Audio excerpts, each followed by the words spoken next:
Assalamu alaikum wa rahmatullahi wa barakatuh, and welcome to this week's segment of the Shakeel Garda show, focusing on heritage.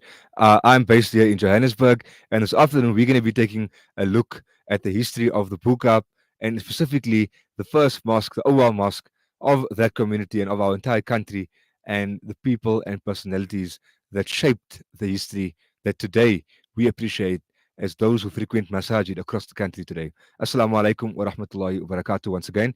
And we're honored to have esteemed guests with us this afternoon.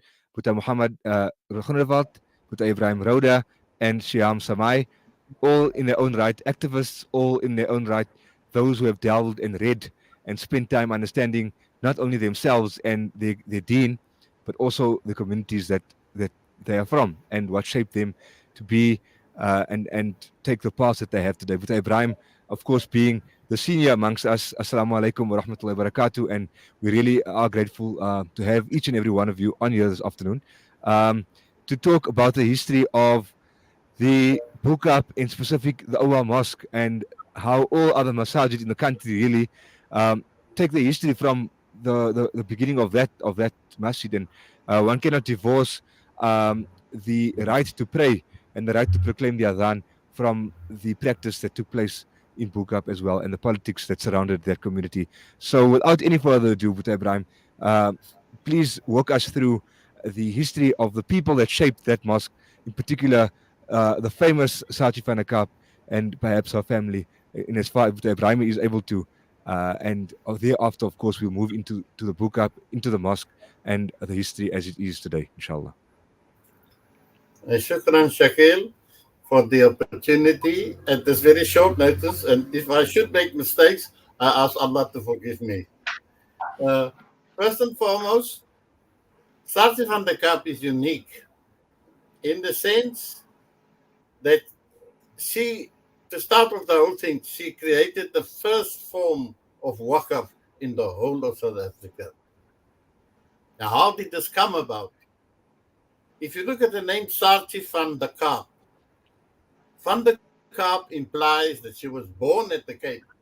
And normally that was added to the names of slaves who were born at the Cape. So if you came from Java, they would say Potru from Java, or Abdul Samad from Java, or Kadir from Timor.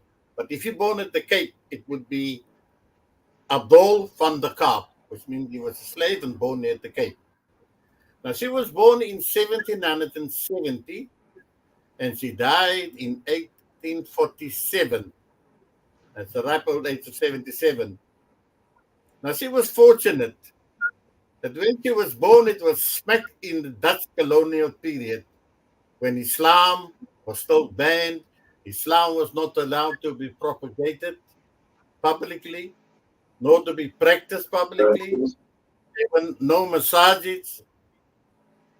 So that is the time when she was born. So by the age of 25, Sachi saw the change of colonial power at the Cape. She saw the end of the Dutch colonial period, and she saw the beginning of the first British occupation of the Cape at that time, 1795. At that age, she also saw in 1806, and she was in the 30s, she also saw the Battle of Blouberg, when the Javanese cavalry, those Muslims who fought on the side of the Dutch against the British, she also saw that. So she was fortunate to have seen all these things. But the rest of her life, she lived under British colonial rule. Now, who is Sarchi? Sarchi is the daughter of Corridon of Ceylon and Train van der Kaap. The Corridon from Ceylon was also a slave who came from the island which we don't know as Sri Lanka.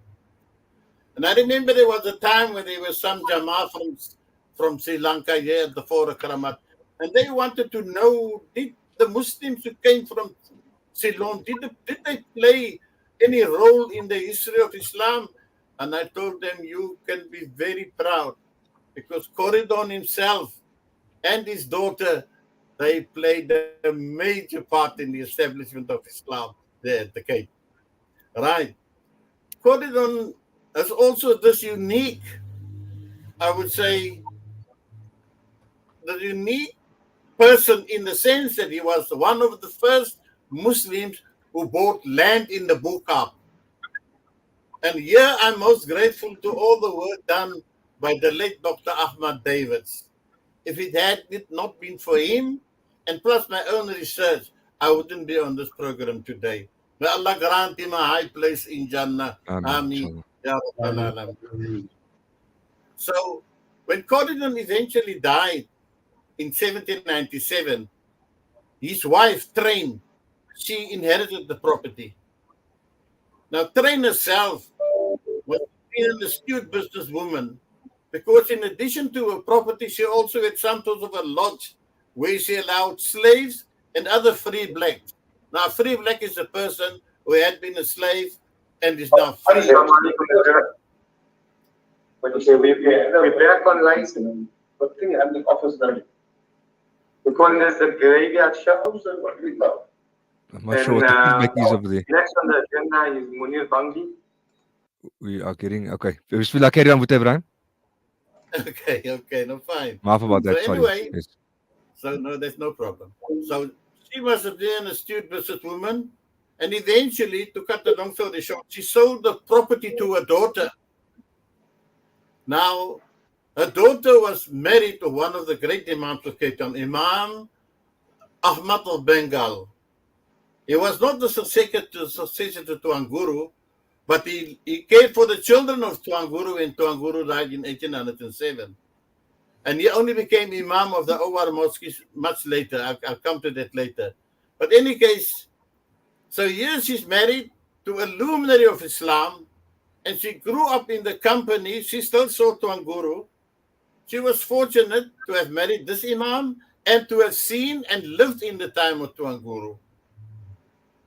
Now, Saatchi bought the property from her mother. Now, what does it tell you? That she herself must have been an astute businesswoman to be able to buy the property from her mother. And if I recall correctly, in our terms of money today, it would have roughly been 27,000 rand. It was rix dollars at that time. Saatchi married this Imam, and by the time when she married Imam, when her father died, she already had 2 children. I've got a list of all the children. Time won't allow me to go into detail of all the children. But eventually, I wanted to know, why did Saatchi perform this beautiful act of wakaf? What sort of encouraged her to do it? Was there anybody that sort of guided her? And I'm inclined to think, growing in the environment of luminaries like her husband, Imam Ahmad of Bengal, and also Tuanguru, surely these people would have guided her when she made her decision to donate that property.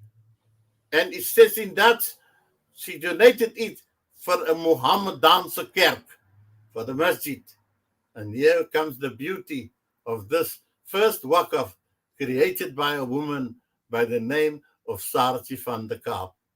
Now, Shafiq wrote about the character of this woman in his book when he wrote the story also of Tuanguru, that she was a very strong personality. And I'll tell you why. Because not far away from the Auwal Masjid in Dorp Street, the 2 sons of Tuanguru, by then Tuanguru had died, they were busy with somebody else to build another masjid, not even 100 meters away in Breitengracht Street from the Auwal Masjid.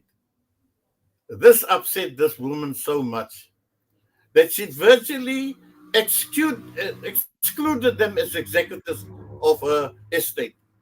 And she appointed an Imam Badi, if I recall the name correctly, to be the executor and also be the person to see that she is buried. Now, what does it tell you? This tells you the strong character and personality, and also Iman, and also the fact of the unity which he highly prized, that they should break away and form another Jama'ah. And herein lies the beauty of Saatchi van der Kaap. May Allah grant them and all those who were involved in the establishment of the first masjid in South Africa, the Auwal Masjid in Dorp Street, today much improved and changed over time, but it's still there. And the original owners, I think the descendants are still occupying a certain part of the property. May Allah So, grant and all those people involved in the establishing of the first masjid. Now, the first masjid is so important because at the time when that masjid was established, Islam had a beacon to which people could look up to. Because around her, she saw so many churches, like the Catholic Church. She saw much later the Methodist Church. She saw the St. George's Cathedral all going up way back in the 1830s and so forth. And I think herein comes her decision also that it was part of her effort towards the collective dawah that was taking place, that Islam could have a beacon of its own masjid. May Allah grant all those peoples a high place in Jannah. Ameen. Ya Rabbal Alameen. I mean, so with Muhammad, yourself having spent time delving into this history as well, and taking now from what is obviously known to us through archival research, as done by the likes of Dr. Ahmad Davids and Dr. Ebrahim Rhode and others, to a time today where we know that many years have passed, hundreds of years, if not have passed, and this community continues to strive. Adhan still remains to be called, and if I'm not mistaken, the world states that this masjid will remain so for as long as Islam thrives at the Cape, and alhamdulillah, Islam thrives at the Cape. From your perspective, Dr. Ibrahim, the Auwal Masjid, Muhammad, the Auwal Masjid and its place in society as you understand it today, having seen the changes that it's undergone, both structurally and socially as well. What would be your reflection on the making of the Waqf of Saatchi van der Kap and its impact on today's society? Shakeel, for granting us the opportunity to engage on this very important subject. But I think, yes, a lot of things has changed over time. And Alhamdulillah, being the first Waqf, not only the first Waqf, but also the very woman that was married to Imam Ahmad van Bengalen, to the Muslim community, which both make it the first Waqf and also the very first woman that built the masjid or gave a property over to start the madrasa. Of course, that was Tuan Guru's need at the time, to educate the Muslim community. But what do we learn firstly from this? We learn that here a woman star gave a property, and yet, if you look at it today, the saddest thing in our masajid, woman remains the most marginalized in our masjid, which is completely utterly against the Sunnah of Muhammad sallallahu alaihi wasallam. And I think that is probably the first point if I look at modern day history and how society has shaped. And what does it also teach us? And what do we draw from our history? If you look at Saatchi van der Kap or Sarah van der Kap giving the first masjid, it shows you the vision, both politically and socially, that this woman had, and many other women that is not even don't even know that played a role. In fact, there was about 3 other masajid, there was a total of 3 masajid that women were instrumental. One was actually the second oldest mosque, Palm Tree Masjid, Samida van der Kap. And of course, even Burhanu Masjid was the property was donated or bought the money, a woman gave the money to buy the property. So I think that is the first thing.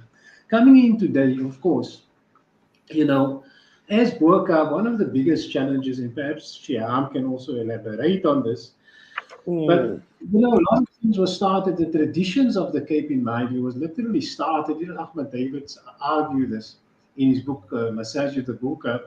But a lot of our traditions were started because here was now a Tuan Guru, for example. Of course, it was a very crucial time of the history of Islam that this masjid started. And sort of the consolidation when this masjid was established sort of took place because the galvanizing and consolidation of the Muslim community was very crucial for Tuan Guru when he came out of prison. Remember, this was a year after he came out of prison. Okay, 1794, things were up and running at the masjid, And so what we're looking at here, if you look at today, things like Rampisnei, Ghadatta, all these religious social events that also drew a lot of people to Islam, through these cultural activities and so on. And this also, so the issue here today, Alhamdulillah, I must say, if you look at today, Work Up in itself still carry on with these kind of traditions. Where there's Rampi Snails Haddad every Thursday night today at the Awal Masjid. We have the Ratibul Haddad, and then of course, Pat van die Ratibul Haddad in the old days, but it was altijd a merang, which often referred to the eater and the sajira, the preparation of the food and so on. So crucially, these were, in fact, last week I interviewed with Ebrahim, and talk about probably some similar subject, and he said, one of the priests said, one of the reasons why people are attracted, these slaves are attracted to Islam, the Muslims make nice food. So, and today people say jy gaan net vir die kos. yeah, of course. Yeah. So tonight we have a buka in Boerkaap, a mess buka tonight. That is why I can't stay too long, unfortunately, because there's loads of media waiting for me there to be interviewed as well. And we have our special guest, a Palestinian guest here. But I think, if you look at the role the Awal Masjid and all the masajid, like you say, sort of the Masjid, the Awal Masjid, the first masjid play in our community, I think still the strong resonance, in terms of the cultural aspect, the dynamism of the current imams as well, play a crucial role like it played at the time of Tuan Alhamdulillah. And we look at even when the ayah of the very first masjid in Allah, Masjid in Quba, Allah said it was established with love and taqwa. And that is the main reason why I think also the Awal Masjid will remain there forever. Because the people build it on those two principles, on love and taqwa. And I think that is important. That is why Guru said, this masjid was even Sarah van the Kaap's wills it tot den laaste dag. She gives us to the Muslim till the day of Qiyamah. And I think, but if you look, also the biggest challenge today in Boerkaap is gentrification. I always look at Awal Masjid or Dorp Street, which the masjid is in. And when I look at that, every home sold in Boerkaap is white people. Most of them foreigners, they doesn't understand. If you still say, if it's local whites, they have an understanding of Islam, etc. So those things are the normal things within our society. Right. But foreigners, of course, they come from a place highly Islamophobic and so on. And then, so my biggest fear, is that whilst we have the Awal Masjid in Dorp Street, every home being sold is to white foreigners, foreign people. And that will definitely change the dynamics of the masjid. I mean, if you look at Jumu'ah, for example, car park, cars park, although traffic officers over the years know it's illegal, but they know that the Muslims is no besig om te bid, so hulle gaan nie nou waar jy tickets te koop. If you park like that after Jumu'ah, no skryf it's a problem. Things like that. Now it's becoming a problem. So those are the kind of things and fears that I personally have. How will gentrification affect, the Awal Masjid, especially in a space and place where it is in the lower part of Boerkaap? And that is ultimately, if one look at the threats, and that remains one of the biggest threats. The Adhan, for example, as you know, we had to fight many court cases pertaining to the Adhan, threatened court cases where people want to complain about the Adhan formally and so on. And as you know, we've already lost in Durban a court case, of the Adhan. And that is going to come to Cape Town because also there is a... And these things are connected, of course, yeah. Yes, these things are connected because you must also remember the people even coming from up north to the Cape, they're fairly right-wing in their agenda, very right-wingers. Political parties are becoming more right-wing, especially the new ones, and so on. So in that respect, there is a kind of almost rethink of how we're going to preserve not only the Awal Masjid, but also the heritage of Islam in Boerkaap. Right. So I think that takes us right to Seehaam. Seehaam, I mean, we met basically through the gentrification issue. It's when I was still a student, and Seehaam was one of the people that someone said, this is a lawyer that's actually handling and dealing with fighting the scourge of gentrification. And um, if we look at the saji that Muhammad spoke about, and the fact that the habit of having a merang Mm. with dhikr, having a mass puka was never ever a thing, but it is now, and so that's something new, that's positive, Yeah.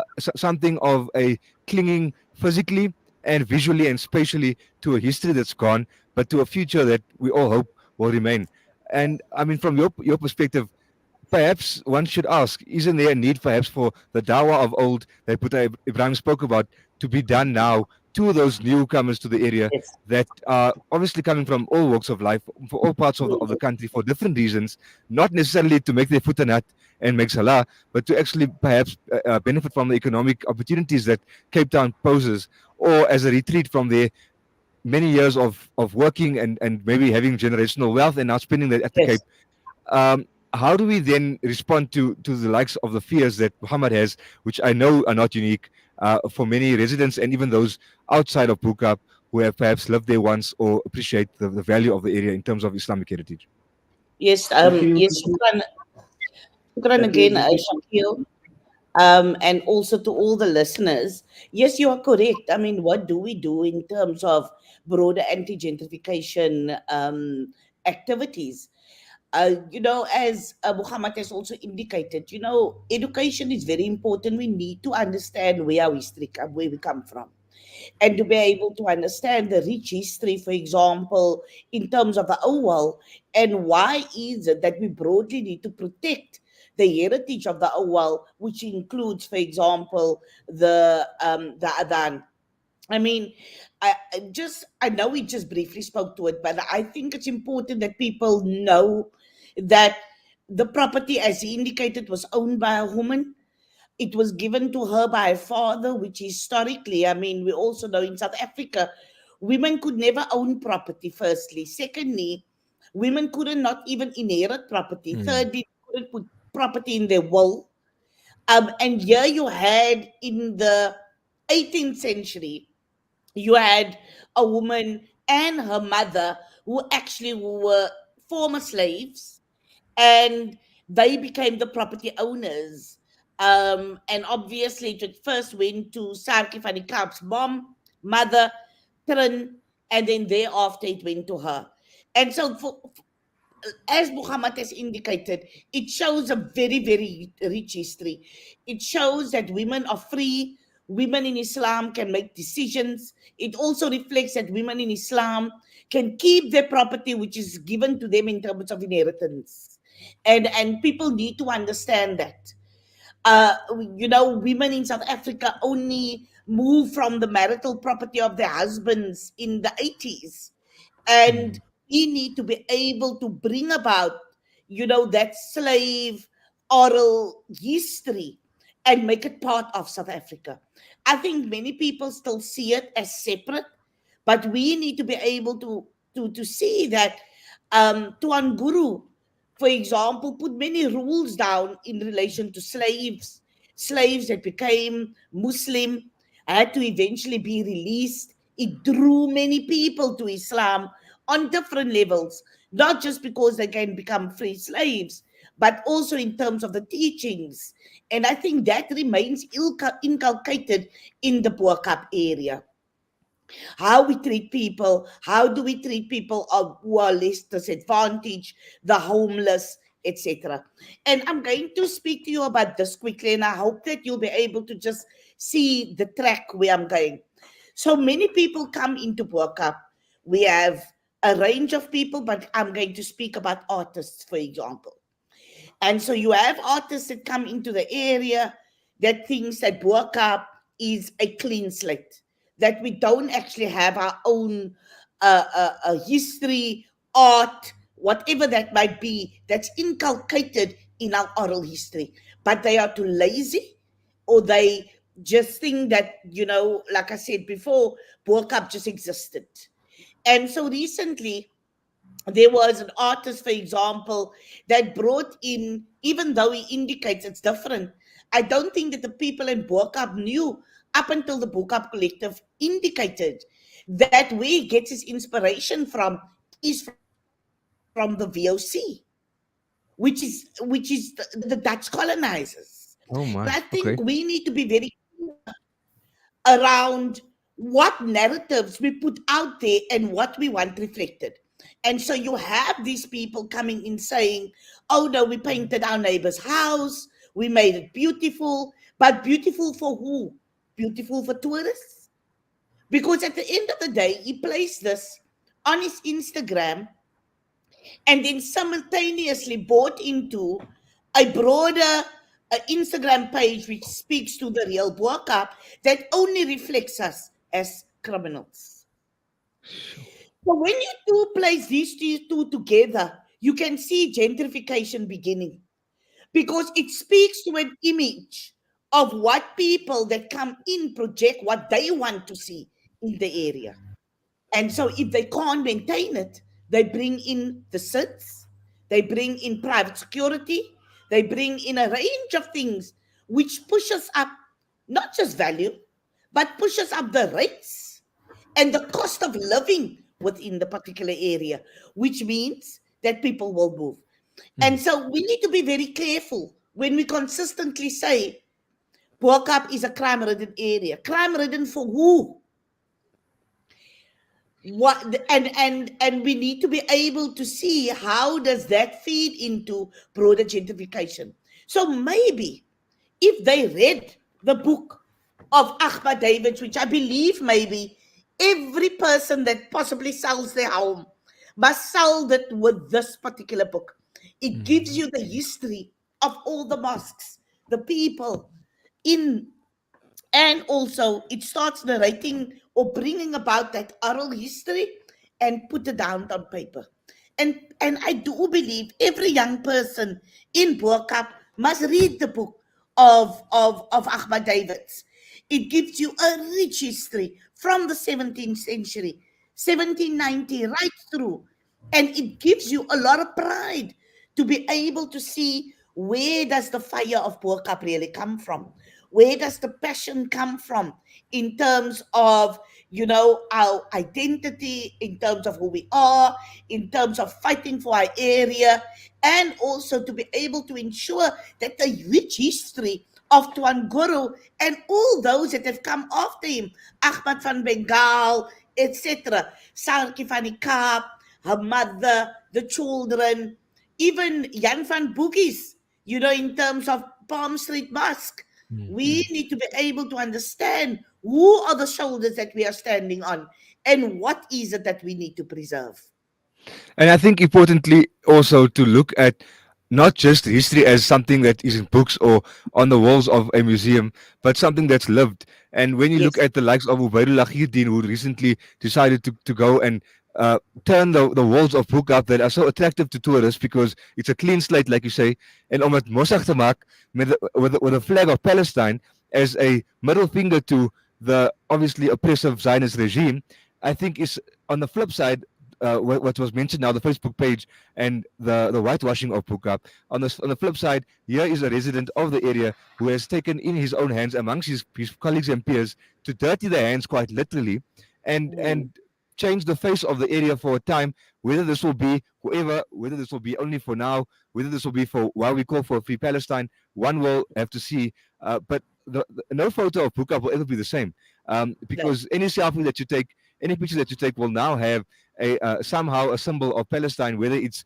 a flag, whether it's a picture of a child and a mother, whether it's something of the violence that's taking place there. And I think that for me is literally flipping the narrative on his head and saying this is our home, and of course connecting the struggle of Boerkap with that of Palestine as a community that is also going through and has went through its own oppression, recognizing the struggle of people in Palestine now to be forcibly moved, to have their cemeteries demolished. And I mean, that happened in Cape Town as well, which we'll have to have a whole other conversation about another day.